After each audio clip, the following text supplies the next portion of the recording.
Tribunal Rekursu laia desizaun ba Pedidu Habias Corpos, husi arguidu sidadaun Xines nain tolu, tanba Tribunal Dili hatun ona despasu antes oras hatun rua. E haloran sanulu recintolo fulanzuilo ne, autoridade de segurança detém arguido cidadão estrangeiro na ronulu recinhito e a residência ilha e a fomento, também alegadamente halau atividade a scamming call center. Mas beto ir advogado Pedro Camoens nebe for assistência para arguido sira, autoridade policial la apresenta mandado husi tribunal, bain hir halo detenção, não alega katak cidadão chinês retan agressão e operação policial.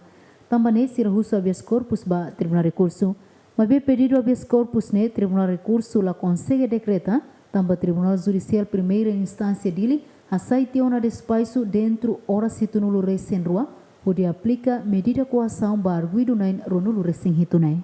Corpus sempre 42 horas, Tribunal Simu, minha manda ba procurador for resposta, ami exige lá dentro de 72 tem halo decisão, mas habeas corpus ne mais de 42, ami hatama, procurador nos hatama nia resposta lá.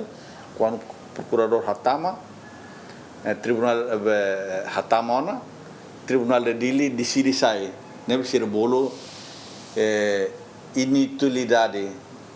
Essa semak demora, bele decreta prisão ilegal. Mas como prazo ba procurador 42 horas, ami hatama 12 horas. Tribunal estamos 48 horas, estamos sem resposta contrária ninguém, mas mais tarde o tribunal decreta e ele crai, então é dentro de horas não é bem, essa pedido né, essa se decretamos lá já, lá dunga folha em tua regra, né bem, tam Tribunal Dili halor no serviço, liberta no circelo e da makan se tanto atene prisão preventiva, mas lá ba scamming ne ba fali crime selo nebe maksira hala participação.